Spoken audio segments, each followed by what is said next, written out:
billions of dollars in an IPO. And for us, the IPO is not a finish line. It's a starting line in a lot of ways. Welcome to the Business for Good podcast, where we spotlight people making money by solving some of the world's most pressing problems. I'm your host, Paul Shapiro, author of a nationally best-selling book on food sustainability and CEO of a company in the same space. On this show, I speak with founders, investors, and thought leaders who prove that doing good and doing well can go hand in hand. The biggest challenges facing humanity are solvable and are often profitable too. My hope is that this podcast informs, inspires, and maybe even helps propel you to build a business that makes the world a better place. I'm glad you're here. Hello, friend, and welcome to episode number 196 of the Business for Good podcast. You may or may not remember, but a few years ago, we had on for episode 100 of the show, the legendary venture capitalist Steve Jurvetson. And it was a great episode, very popular. But for the 200th episode, we are going to have another really special guest. So get ready for the 200th episode that's going to come out. But for now, 196. All right, first, here's your wild fact of the episode. Did you know that sharks are older than trees? I don't mean there are individual sharks older than individual trees. I mean, there were sharks on Earth 400 million years ago. Trees didn't show up on Earth for millions of years later. So Earth had sharks before it had trees. I know, wild. Okay. If you listen to the show, you already know that we often feature founders who are still early on the journey. Big idea, promising technology, maybe some early traction, and a hope that someday it all turns into something world-changing. This episode, though, is more about what happens when it all goes right. Tim Latimer started Fervo Energy in 2017 while still in his 20s, after beginning his career as a drilling engineer in the oil and gas industry of all places. Less than a decade later, Fervo has raised billions of dollars, gone public, and is now trying to transform one of the world's biggest industries, energy. In fact, its widely celebrated 2026 IPO raised more than $2 billion, bringing a river of cash into the company's coffers to build the next generation of geothermal infrastructure. Today, Tim, who now is in his 30s, is the CEO and chairman of a publicly traded company with a multi-billion-dollar market cap.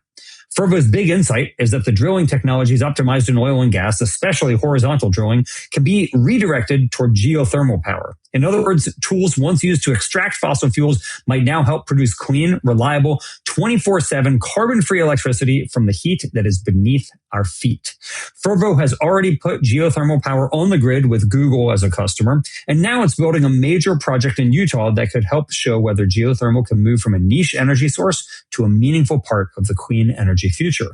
As always, here are your three key takeaways. First, geothermal is currently a tiny percentage of America's energy grid, far less than 1%. Yet Fervo is the rare climate startup that's already made it big. Again, founded in 2017, they raised billions of dollars, went public, and now is a major clean energy infrastructure company. Second, Fervo's big idea is turning oil and gas drilling into that expertise into a climate solution by using horizontal drilling to unlock geothermal energy at scale. That basically means digging deeper, faster, and less expensively. And finally, the promise is clean power that works 24/7, unlike just when the sun is shining or unlike when the wind is blowing.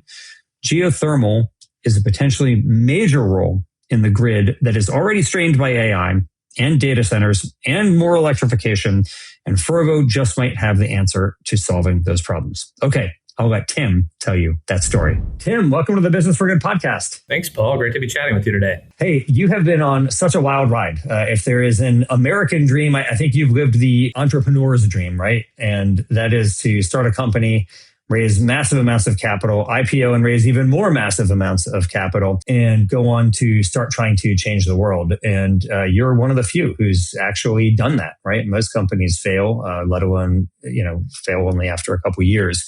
And yet, Fervo, which I was interested to learn, is Latin for boil, right? So I didn't even know, I was thinking fervent. I was thinking of other words like ferv. And so it was helpful for me to learn Latin for boil. We'll get to why that is relevant.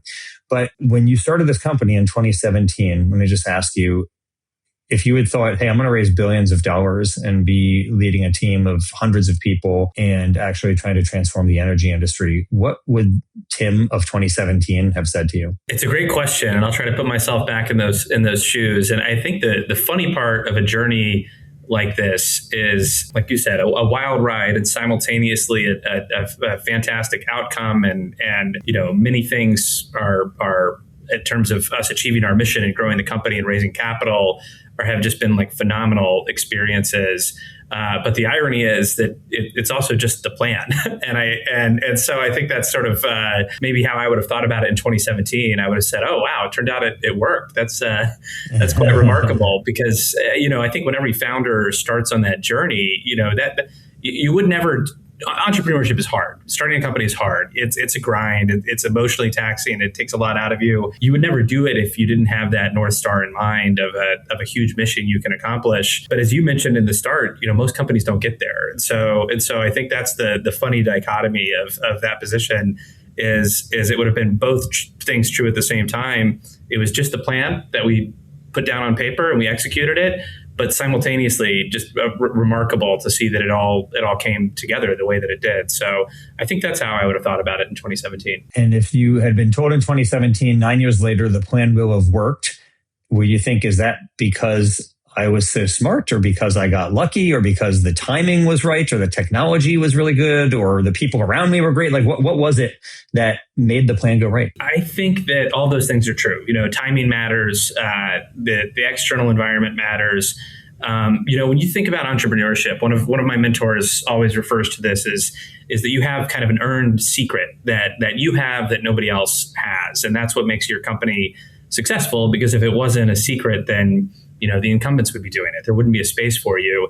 And a secret, by the way, doesn't mean that people haven't had the ideas before. There's all kinds of companies that have pursued ideas that didn't work, and then companies come along later and pursue very similar ideas that do work. And it's because the timing is right. I think that earned secret could be in part because you have an idea and you realize that its time has come. And I think when we started Fervo, we had what I would say two earned secrets that really steered the strategy of the company. And one of them is a little bit ironic, given the world we're in now with unprecedented levels of electricity demand. But I was always a believer. My co-founder was Jack Norbeck was always a believer, and our early founders were always a believer that the world would need more reliable, clean electricity. And actually, that was one of the barriers that led power generation companies, whether it was across the nuclear space or renewable space or conventional fossil fuel space 10 years ago. There was not a lot of capital formation around that because the U.S. had stagnated in electricity growth for almost 2 decades at that point in time. And I think we believed something that was counterintuitive at the time is that, of the arc of human history, we always need more energy, and we need that energy to be more reliable, cleaner, and more cost effective. And that was one thing that we made a bet on that was maybe a little bit counterintuitive, that obviously the timing and the macro environment proved us very correct about. And that was one thing we got right. And the second thing we got right was something that was really foundational to my experience as a drilling engineer in the oil and gas industry when we started the company, before I started the company, which is that, I had seen firsthand what we call the shale revolution. The U.S. used to be in a 2 or 3 decade long decline in oil production. And a lot of, when I started my career in oil and gas over 15 years ago, the conventional wisdom was that was just going to keep petering out. And then what I observed when I started my career as a drilling engineer in oil and gas is that the technology had just dramatically transformed in terms of our ability to image and collect data about the subsurface, in terms of our ability to drill cheaply and cost effectively and fast. And that was such a new development 15 years ago that idea hadn't really percolated out in other industries. And the other earned secret we had is I talked to folks who were geothermal incumbents, and I realized that they were not in the meetings or at the companies or going to the conferences where these dramatic technology leaps that the oil and gas industry had achieved were being shared. And my first conversations, because one of Fervo's foundational ideas is that horizontal drilling was going to be something that unlocked huge amounts of new energy from the geothermal space cost effectively. The first time I talked to folks in the geothermal space, I was told that it's impossible to drill horizontal wells in geothermal. And that was just conventional wisdom in the sector. And so I think the second earned secret we had was that drilling technology had transformed so dramatically in the preceding decade that all of the assumptions around cost structure of geothermal were out of date. And I think that, we got very fortunate on the timing. We had phenomenal partners that came in that helped us out in tough spots over the years. But I think the reason that we turned out to be fine success is that we started the company with two core beliefs that both turned out to be true. The first is that the world needed more reliable, clean, affordable electricity. And the second was that drilling technology was going to be a huge unlock for the geothermal cost structure. And those two truths have led us to where we are today, even though there was a lot of little things that we got very wrong along the way. So let me ask you about this, Tim. You were in the oil and gas industry, as you mentioned. A lot of the times people who found clean energy companies, these are mission-related warriors, right? They're climate warriors. They have some passion for the planet. And I'm not suggesting that you didn't care about the environment, but you were working in the fossil fuel industry. You probably thought as you were becoming an engineer in your young career that you were going to work in that industry forever, maybe. And then you look at something like geothermal, which represents virtually none of the energy that we use today in the United States. Like solar and wind have become very substantial parts of the electricity that we utilize, whereas geothermal is still struggling way less than 1% of the total amount of electricity that we use. And you thought, the world needs more clean electricity and there's new technology. Was this just a business opportunity? Did you have some passion personally for environmental protection? Like what was it that led you to think, okay, I'm going to be the guy who's actually going to take geothermal from less than 1% to make it a meaningful part? And why do you want to do it? It's a great question. And for me, it is about the mission. And maybe to think about, one of the things that shaped how I view the world is I became very passionate about energy pretty early on. Growing up in Texas, it's part of life. And so that was a part of it. But then, when I was in junior high, actually, a company came in and proposed that they were going to build a large coal-fired power plant in my hometown. I grew up in a town called Renewable, Texas, which is in the central part of the state. It's about 1,000 people. And I got to sort of witness that build out in my hometown from a early age. And I think that was fortunate for me because for a lot of folks, unfortunately, energy's out of sight, out of mind, even though it has all kinds of impacts for them. A lot of people's only interaction with energy is if they flip a light switch, the light comes on. They don't really think about it, and you only really think about energy if you flip that light switch and the light doesn't come on. And that's not something that's possible if they build a coal plant in your hometown. And I think the lesson I took away from that actually was that I observed how it was in my hometown. You can now hear the turbines from my childhood home for that gas turbine and clearly, or sort of for that coal turbine. And clearly coal has all sorts of local environmental negative impacts. But at the same time, it brought so much economic development to our town that it allowed, our town to build a new high school and created jobs in the area that were desperately needed. And I took from that from the very beginning that energy is absolutely vital to people's lives, and so we have to have it. It's non-negotiable. We have to have energy. But if we could just have energy, but with lesser and lesser environmental impacts, then everybody would win. And energy was a clear part of my world. And so, when I was graduating after growing up in Texas and the shale boom was taking off, it seemed like a very exciting sector to go into.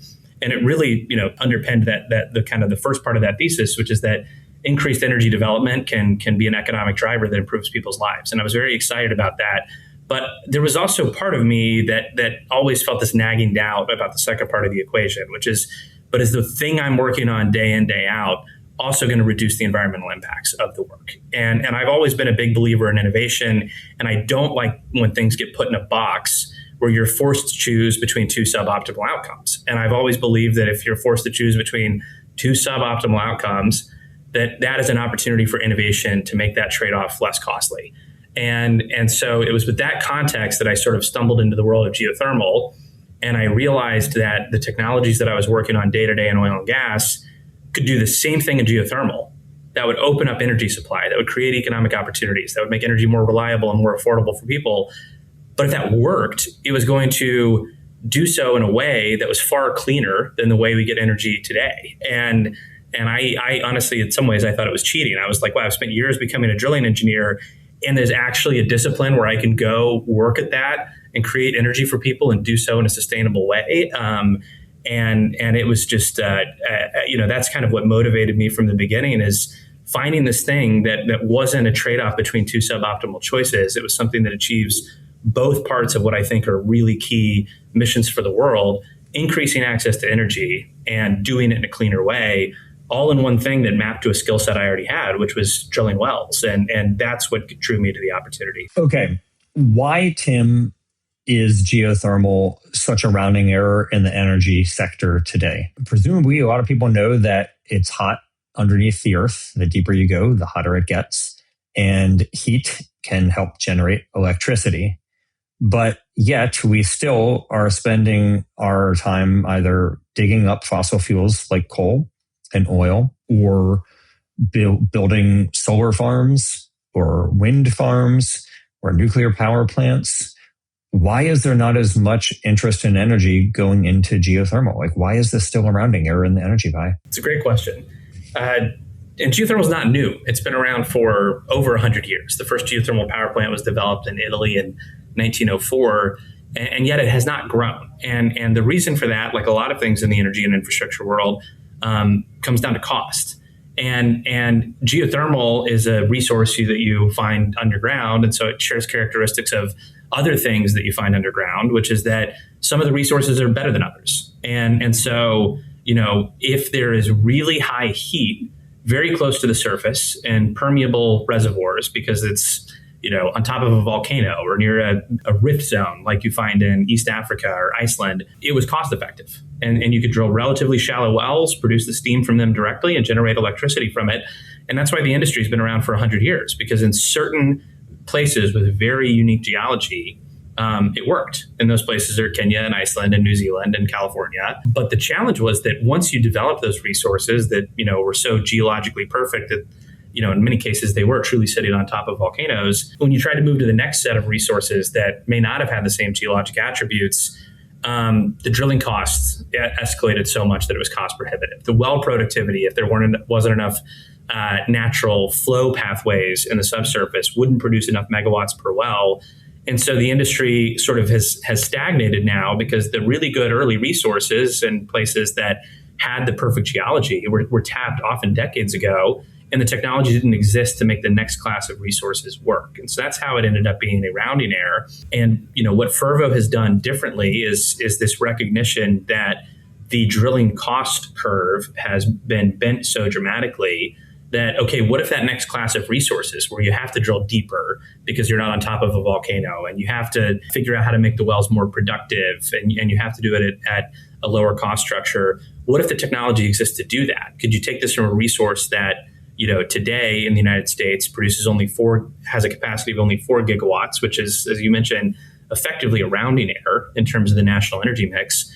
And could you turn it into something that's tens or hundreds of gigawatts because you have the cost structure to drill deeper and drill more productive wells? And that was the real limiter before Fervo. And that is what the technology that we have brought to the sector addresses, is this ability to go to a broader class of resources with a lot more geographic reach and still make those projects be cost effective. So in an earlier episode of this podcast, Tim, we had on Quaise Energy, which is also a geothermal company doing really deep drilling. They claim, their goals are to drill the deepest holes that have ever been drilled, right? So it seemed like their technology was really about like using drill bits that didn't mind all the heat and wouldn't melt when you got down there. You're talking about horizontal drilling though. So what's the difference between you and Quaise? Like, you're each saying, hey, we're going to make it possible to get to deeper parts of the earth so that you can get to hotter places less expensively, and therefore bring that heat up to the surface by putting water down there, bringing that water up, and that helps create power at a power plant. What's the difference though? Like, why are they doing something different from you? Yeah, so maybe talk a little bit more about the process here. Is the reason you drill deep is that the deeper you go, the hotter it gets, and in some places that heat's close to the surface, in some places it's deeper, and that gets back to that cost curve element I was telling you before, which is the places that are super close to the surface have probably already been developed. There's not many of them, and so you have to figure out technology to get it deeper. And actually, the insight I had when I was first looking at geothermal a while ago is that I found reports, and it was like the MIT Future of Geothermal Energy report that was published in 2006 that actually laid out a great roadmap for how enhanced geothermal systems could disrupt the country in a good way, obviously, like by providing more reliable, clean electricity. And they noted in that report, essentially that it would always be cost prohibitive unless we improved drilling rates by like an order of magnitude. And they sort of put it out there as if it was this crazy moonshot that would rely on all sorts of advanced technology to get done. And when I read it, though, I had a different reaction, which is that my experience in oil and gas is that we'd improved drilling rates by an order of magnitude in the prior decade. So I was like, wait a minute, they published this paper in 2006 saying that we need this moonshot to drill 10 times faster. And then I'm reading this report from an oil and gas drilling rig 7 years later. And in the intervening time, we've gotten 10 times faster at drilling. And that was the light bulb that went off for me. It's like, wow, if you could drill this much faster, this report from MIT says that this could be this ubiquitous resource that's anywhere. And what I realized is that we needed to structurally apply those technologies from the oil and gas industry to geothermal that unlocked that 10x productivity in drilling. And to kind of tell you where this went, we identified our first pilot project site in Nevada. We did this through a partnership with Google because they have this great 24/7 carbon-free energy initiative where they stepped in even in 2021 when we were an early company to be our partner on this. And we scoped out, we're going to drill a couple horizontal wells and show that we could produce more geothermal energy from those horizontal wells. And we're going to borrow this advanced drill bit technology and motor technology from the oil and gas industry to make it happen. And I will tell you, the original reaction we had as we proposed that from a lot of the incumbents was, that oil and gas stuff will never work here. Our wells are in granite, which is a much harder rock than the oil and gas industry drills through. Our wells are way hotter. It'll never work. And that was the skepticism we faced. But we came into an area where traditional geothermal drilling typically only went maybe 3,000 to 5,000 feet.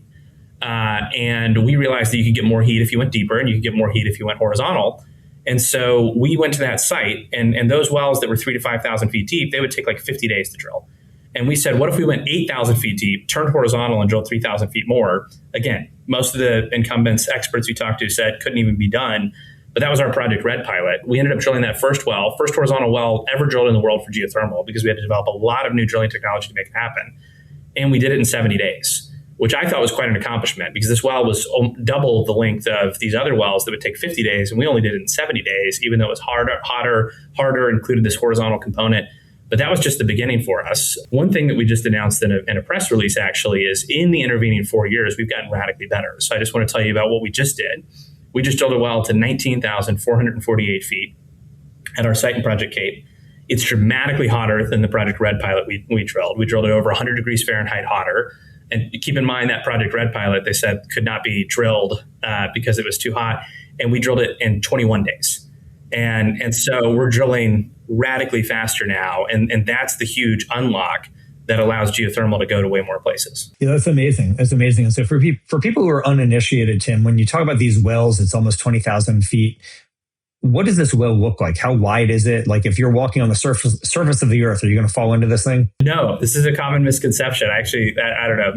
I was going to say this is maybe not the most fun dinner party activity, but maybe y'all can all do it. All the listeners can do this as a dinner party activity. I realized there was a huge disconnect in this one day. I was at a dinner a few years ago. People started asking me what I did. And I told them this and they asked this question and they said, how wide is the wells? And I was like, how wide do you think the wells are? and the base answer I got was 100 feet wide. And I kind of chuckled at it because the correct answer is actually the wells we drill end up being, by the time we get down to that 20,000 feet, somewhere around 8 inches wide. And what about at the surface, or you're saying 20,000? At the surface, so the well design, and be careful, you're asking a drilling engineer this, so you may get much longer answers than you want. But the wells kind of telescope in, so you put in large pieces of steel casing, and then you put in smaller pieces of steel casing inside that. So at the surface, they may be 16 inches wide or 20 inches wide, but at the depth, it's about 8 inches wide. And so it's a relatively small well, but it goes down, in our case now, 12 or 13,000 feet until the temperature gets to 450 degrees Fahrenheit. And then we turn the drill bit and drill it horizontally for 7,500 feet, so 1.5 miles. So just think about, if you were to go out and run on a track, we're basically, that we're drilling horizontally in solid granite at 450 degrees Fahrenheit, the equivalent of like 6 laps around a track. I mean, it's a pretty long thing. We're doing a company retreat in a couple of weeks, and we're joking we should have instead of doing a 5K, we should do a race with our well length, because it's a good way to visualize it. But that's what the wells look like. And the key is drilling horizontally, because traditional vertical well for geothermal, the only part that touches that really hot reservoir is sort of the 8-inch diameter well that's down there at the subsurface. But in our case, we get way more access to heat because we turn that well sideways and we drill it for 1.5 miles. And that means that every well we drill is way more productive because we have so much more access to heat.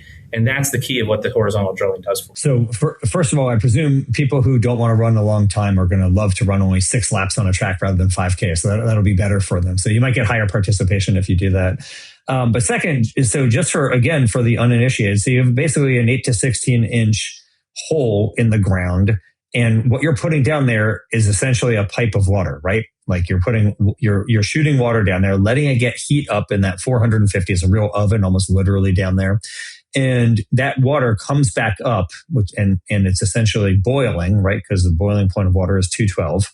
So it's boiling water, and that then goes into a power generation plant, which produces the electricity. All right. So that, is all very impressive. Before I get into the IPO and how things have gone post IPO, what do you think about this claim that some people who are concerned make, right? So you have one, they're going to say, hey, this is just fracking with a different name and we don't like fracking. And they're going to say, hey, listen, as technological improvements increase the efficiency of this, people are going to consume even more energy, right? It's like Javon's paradox. Like, it becomes cheaper, people use more of it. So first, what do you say to the critics who say, hey, this guy is just fracking for so-called clean energy? And then what do you say to the critics who say, listen, do we really want to make energy cheaper because we're going to use a lot more energy? Yeah, both great questions. And Fervo is a very transparent company. And I think that's something that served us really well in our community engagement work and community outreach work. And so the answer to the first question is we don't try to deny it or hide it.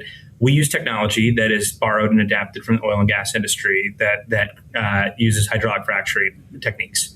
And the reason we do that is because that cold water that goes down needs to have a lot of surface area where it can connect to the formation so that it can return hot. And it needs to have a flow pathway for the water to get from the cold injection well to the hot production well. And traditionally, geothermal tries to find those natural fractures in the subsurface. And that's what's led it to be a very hit or miss endeavor. It's a big rounding error. What we do is we create those fractures from the well so that they connect to the injection and production well. And so we never try to hide that fact. We're very transparent about the fact that we're borrowing that technology. But that being said, there's structural differences in how we apply that technology in our systems compared to the oil and gas industry that I do think leads to much more environmentally benign outcomes. And usually when I talk to folks about this, the questions are, what are the downsides of fracking that you're worried about? And then I can explain through education how our processes are different. And you look, what most people talk about is it creates a produced water problem where there's contaminated water that needs to be reinjected. It creates methane emissions. There's flaring associated with it. And so a lot of those complaints that people have just simply do not apply to geothermal projects because we're not producing oil and gas. And so we're able to recirculate the geothermal brine continuously in the process. We don't have to deal with water disposal. There's no methane in the process, so we don't have to deal with flaring. There's no hydrocarbons in the process, so we don't have to deal with the contamination there. Because our formations are different, we don't have to use many of the same chemicals that the oil and gas industry uses. So we like to be quite transparent about this and just say, especially when we talk to local communities where we operate, what are your concerns? And let us explain how we do this differently and how we do this as a responsible operator. So I think we feel very good about our position there. Great. So before we get on to Javon's paradox, I just want to state, that definitely sounds categorically different to me than fracking for fossil fuels. But I will say also, the shale boom did unlock a lower carbon energy source than what we would have been using otherwise, right? And so even for folks who are concerned about fracking, I would argue, is it better than what we would have done otherwise? Probably so, right? Like using all of that fossil gas has a lower carbon than if we were using other fossil fuels. So it's better to go to carbon free, of course, like what you are doing. But I do think that fracking may have gotten a worse reputation than it deserved. Not that there weren't problems or aren't problems with it, but worse compared to what we would have been doing otherwise, for sure. I think that's a good point. And I would say your view on that, and there's been, I would have to say, thousands of papers written on this specific topic now. And the view has to get nuanced about what you believe about, replacement energy and what the methane leak rate is. And, if you're using 20-year warming or 100-year warming, So it's an interesting debate. I would say the nice thing for us is there's no debate. Our energy is carbon free. It's categorically different. Yeah. Yeah. You're absolutely right. I agree. It is a difference in kind, not a difference in degree. So then the question becomes, does it matter if people are using more energy if the energy is clean, right? So if you're using, the problem with energy use, generally speaking, is carbon emissions, right? If it's a clean source of energy, does it matter? And if you're just using geothermal energy, does it matter that you're using more? And I think this comes back to what I would consider to be the dual mandate or dual mission of what we do, right? And I am a firm believer that more energy for the world is inherently a good thing. And there are billions of people around the world that either do not have access to energy or do not have access to reliable energy. And that is a massive change in quality of life. And I think we need to continue building out energy infrastructure until that quality of life can be extended to all people. And then even people who have energy, a lot of times, if you live in a country where there's universal energy access or near it, a lot of times the affordability is still a challenge. And so I think we need more energy for people. And I believe that's kind of a fundamental truth. And then I think if you take a step beyond that, it gets to this point that I made in the beginning, which is I hate when there's a choice between two suboptimal outcomes. And if we had to have more energy and we only had the available energy sources we have today, that would be a suboptimal outcome because the carbon emissions and the resulting impacts of that would be significant. And so I think that through innovation and through development of resources like geothermal, and other renewable energy and nuclear and some of these other things, but obviously what we work on is geothermal. The best outcome for the world, I believe, is providing the right affordable access to energy for all people, but doing it in a way with ever decreasing environmental impacts. And I believe that's what geothermal does. Yeah, in a way, a lot of the energy transitions that have occurred in the past have also followed this same path of lowering the problem environmentally, right? Even coal was a replacement for deforestation. So, there's probably a lot of animals who didn't go extinct because of coal mining originally. Now, of course, coal is, to use your word, quite suboptimal and would be better replaced by geothermal. But we have continually tried to get lower and lower footprint in what we're doing for energy. And Tim, I agree with you that, look, if you have very little energy and you go to having some energy, that is a major boost in your quality of life. I am not so sure that for those of us who have what you refer to as universal access to energy, like how much more it makes our life better. Like if I have the ability to have ChatGPT give me a video of a raccoon giving me cooking instructions for how to make a dish that I want to make. Those are like the types of things that realistically the energy that the new energy we're going to produce is probably going to be going to, data centers and AI and so on, which is cloud computing, which I love. I mean, I'm an avid user of it. But it does seem different than bringing energy to people who, are using kerosene stoves right now, for example.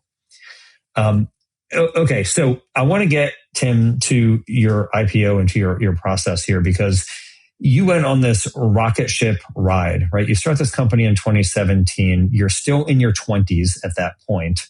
And all of a sudden, you're raising literally billions of dollars from investors. You raise like $1.5 billion and decide, hey, I want to do an IPO and we're going to raise a couple more $1 billion. What was the catalyst for you to think we need to go public, right? A lot of companies these days remain private for a decade or more before they ever have some liquidity event for their investors. You did it after only a few years. So why? What was the trigger for you that thought, let's put this on the market, on the public market, that is? Yeah, I'd say a couple things. One is advice that I was given to that was given to me early on, and that I always extend to other entrepreneurs, particularly if you're working in capital-intensive businesses that take a long time to develop, like geothermal power generation, which is that investors invest on a line, not a point. This is one of the things that was sort of drilled into me early, and advice I would give to every founder out there. I like your use of drilled into you. It's a very good pun for your program. If you're going to talk geothermal, you cannot avoid the puns, so you just got to get used to it. But I appreciate that. So the thing that was drilled into me there is that what investors like to see is progress. And I can't tell you how many investors we had over the years where I pitched them in one round, and they told me this is a crazy idea. And then I came back and pitched them in the next round, and they said, wow, we thought your pitch last time was crazy. You've actually done everything that you said you were going to do in that pitch. And so this is now a company we want to back. And I think every round that we've had has been part of that journey. So even before the IPO, we'd raised $1 billion. And very often, and I actually almost universally, the folks that led and participated in our current round were people who'd passed in the prior round. But a core value of Fervo is always do what we say we're going to do. And I believe over the years, we've developed a reputation as a company that delivers against our promises. And that has allowed us to raise a significant amount of capital. And that carried us up to the date where we were today. And that was things like delivery of our Project Red pilot in Nevada. This is things like executing new power purchase agreements, breaking ground and hitting new technical milestones at our Project Cape site in Utah. And so when we got to the point of the IPO, what we realized, and we closed the Series E in December of 2025, so not that long ago. But what we started to realize is that the broad theme of people realizing that there is going to be a shortfall in electricity in America if we don't address the problem quickly, and that electricity load growth is back, had sort of permeated the public markets, and they were looking for solutions. And because our country has not built and expanded the electric grid in a long time, there are not a lot of ready off-the-shelf solutions. And so we started talking to investors, and we realized what they were hearing from us was a new technology that was carbon-free, that was reliable, that could be built quickly, that already had a pilot project on the grid producing energy. And it was a pretty unique story that they weren't hearing a lot, because what they were hearing from everybody else is, we can't get natural gas turbines because it's a 6-year out lead time. And there's a shortage of round-the-clock capacity on the grid. And so wind and solar are going to play an important role in expanding electricity generation, but we need a complement that can work 24/7. And this is something that's working today. And we realized that the enthusiasm from like kind of public and market investors, because they were hearing our solution and realizing that it was unique, was pretty immense. And we decided that the next step for us was to go public. And I will tell you, a guiding principle we've had it for a long time. We're a mission-driven company. I believe you can only impact things like energy affordability and carbon emissions if you actually are putting megawatts on the grid. And so one of the core tenets we've had for a long time is, if you're at a strategic fork in the road, the thing that unlocks your ability to put more megawatts on the grid is going to maximize your impact, and it's likely the correct decision. And what we saw was the ability to raise billions of dollars in an IPO. And for us, the IPO is not a finish line; it's a starting line in a lot of ways. But for what that ended up resulting in is we had $2.2 billion of capital that we could deploy into accelerating the projects that were underway faster. And that was the reason we made the decision to pursue the IPO. If someone invested in your company in the 2017, 2018 Fervo era, how much did they make in the IPO? I think those investors in that time period did pretty well. I don't know if I have all the numbers in front of me, but they did pretty well. Yeah. Yeah. Okay. So since the IPO, you guys continue to do impressive things, like you mentioned. The stock price has not done as well as one would hope, and your Q1 numbers show some pretty big losses in major CapEx, which of course makes sense for infrastructure build out, but it creates pressure. So what are the milestones that people should be watching for now to see whether Fervo is still executing and doing what it says that it's going to do? Yeah, I should say, as you can probably tell, we're a company who thinks very long-term about our vision, and we're very committed to always delivering on our commitments, always do what we say we're going to do as a core tenet. And I think that's something we're going to bring to the public markets as well. And so I think folks who know Fervo understand that, and that's part of the story. And I think we're really excited about our outcome in the public markets and also our continued opportunities here. For us, the next steps are we are really excited about the progress we've made at our Project Cape site in Southwest Utah. And so hitting key project milestones like delivery of first electrons from that project later this year, and then our expansion of bringing that project all the way up to 500 megawatts by 2028 is sort of a key thing that folks paying attention to Fervo should look out for in terms of tangible milestones that we'll be achieving in the coming years that will continue to create value for Fervo and maximize our impact. And then we're also seeing, as I mentioned, unprecedented demand for electricity. So I think we're quite excited about where we are as a company, where we've already executed over 650 megawatts of binding power purchase agreements with our utility and corporate customers. I think that in the coming months and years, you're going to see significantly more offtake agreements from us that will be a precursor to that larger growth. And I think that's another tangible milestone to look for us. And I think we're pretty excited about that. And I would say that, things like, reporting losses and otherwise are all very much expected given the phase of business we're in. We're building incredibly valuable assets, but they're also require a lot of capital. So we're going to be investing a lot of capital in the coming years to be able to grow this portfolio. And I say none of that was unanticipated. Tim, you've done a lot in the past decade, right? So you went from being an engineering student to being a low-level oil and gas engineer to starting your own company, going to Stanford, getting an MBA, becoming an entrepreneur, and now running a business with a multi-billion-dollar market cap and being traded on the public markets. Surely there must have been resources that were helpful for you during this journey. If somebody's looking at your story and be like, man, this Tim Latimer dude, I really respect and admire what he's done. I want to do something like him. What should they check out? Are there any resources, whether books or otherwise, that have been useful for you? Huge amounts of resources. And I feel like this is almost like you're going to have to play music to get me off the stage after an award speech, because there's just too many people to thank for the journey along the way. But, just a few of the things that made a really big difference for us early on is one, which was unique to Stanford, but we took a course called Stanford Climate Ventures. That was really transformative for us getting set up to build the right business model, to think through some of these things. If you're building a capital intensive business that's going to take a long time to generate first revenue, how do you convince investors it's worth doing? So that was a great resource for us. I'm also a huge champion of the Activate program, which is a nonprofit that is set up with a mission to advance science-based entrepreneurship. And Activate both has a great cohort-based model. We were part of their Berkeley chapter, so we got to work at the Lawrence Berkeley National Lab. And they've now expanded. One thing I'm delighted about, they've expanded to Houston. And so there are resources, especially for science-based entrepreneurs who are looking to have a positive impact on the world, where you can do programs like that. And so that piece is really pivotal. And so I think that's the thing. There's always things you can read and always things you can learn. But there's no substitute for putting yourself out there, applying for these programs, seeking out resources like that. And I think that's the thing that's helped Fervo the most is in the early days, those programs like Stanford Climate Ventures, like the Tomcat program for sustainability at Stanford, like the Activate program, which is now nationwide, that have a lot of resources out there for science-based entrepreneurship. Those are the things that made a big difference in Fervo's journey. Okay, really helpful. We'll include links to all of those at the show notes for this episode at businessforgoodpodcast.com. And finally, Tim, what should other people do? Obviously, you are an entrepreneur at heart, and you are stuck doing Fervo for some time, it appears. So I imagine, though, that there are other ideas that you have. Obviously, Fervo isn't going to answer all the world's problems. So what else should somebody be thinking about starting if they want to go on a similar journey? Yeah, I think that there's a growing, this is going to be a very self-serving answer, so I apologize for that in advance.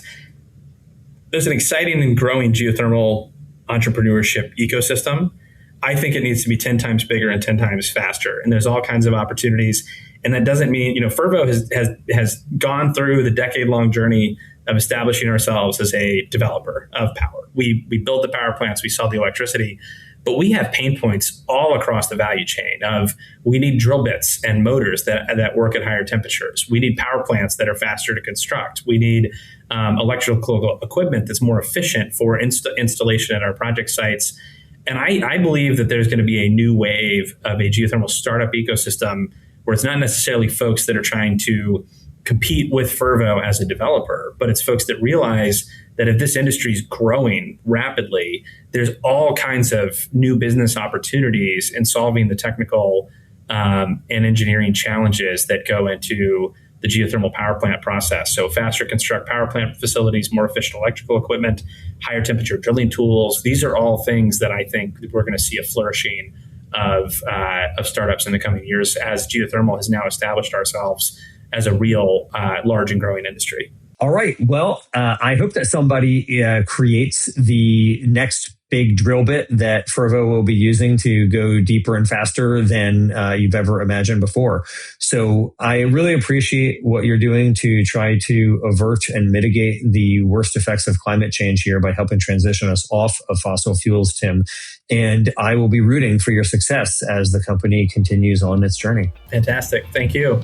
Thanks for listening to the Business for Good podcast. To explore more conversations like this one, visit businessforgoodpodcast.com and be sure to subscribe so you don't miss future episodes of founders, investors, thought leaders, and more, turning global problems into powerful opportunities. And if this episode resonated with you, please share it with your network. You never know who you might inspire to be in the business of doing good.